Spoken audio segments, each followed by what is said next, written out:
play Chopin's Opus 25 number 4 with small hands, you need to make sure that you let the bottom part of the right hand go so that the top part can continue playing that melody line. I'll show you some strategies for some particularly tricky spots. It's helpful to start learning this in a simplified version, where you play the right hand top note on the beat, not the offbeat with just the bass.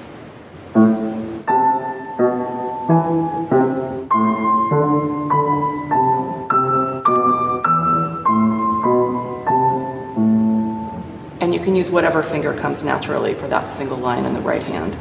That's really good for memorizing and making phrasing decisions, so that when you start working on the technical details, you've got a secure musical framework. Undoing the offbeats in your simplified version helps you feel more secure while you're learning it too, because the whole feeling of this piece can be really off-kilter. And if you feel like this, and not grounded while you're still figuring out what the notes are, it can make it really hard to find where you want to be. But if you undo the offbeats, you sort of know where you are.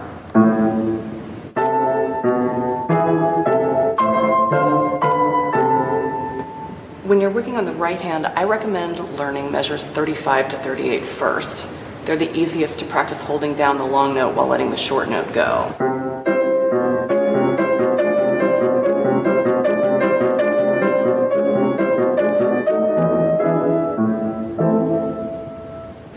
You want to make sure that you close the hand slightly after you play the chord.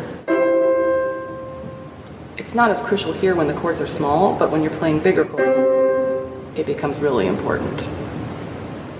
You might time the closing of your hand when you're practicing slowly with the next beat in the left hand.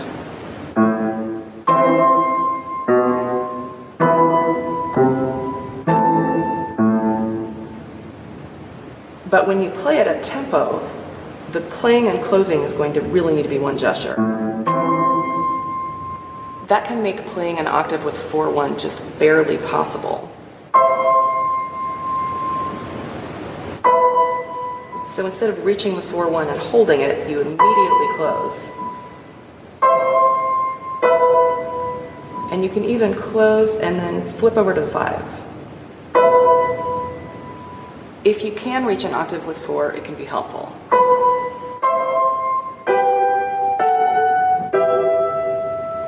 But if you can't, you can try to create the illusion of legato with dynamics. You can pay attention to the dynamic at the end of the previous note, then do your best to match the volume with your attack of the next one.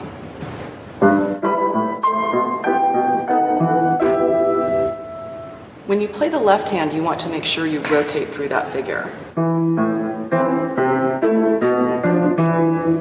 If not, the low notes can feel impossibly far. And if they still feel far after you've been practicing them for a while, you can practice an extreme version where you play the bass an octave lower.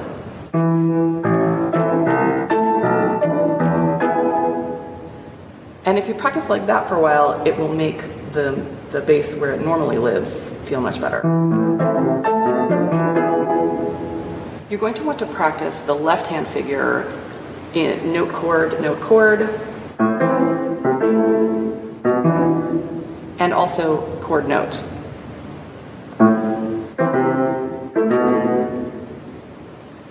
And both of those are going to be really helpful. What you really want to do is practice each of those groups. You can do the 2-note group and then immediately get ready for the next one. So here's doing it wrong. See how my hand is right where I just landed? And the way to do it right is, and now see how I'm ready to play the next note? And then the next one is going to be, and I'm back where I need to be. So here's the wrong way to practice that. And here's the right way to practice that.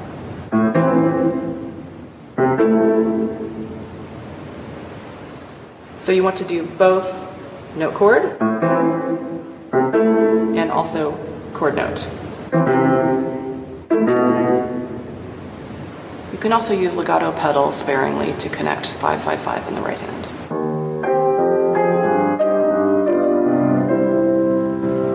At the very end, the fingering I recommend is changing from 4 to 5 on the right hand C sharp. So you'll play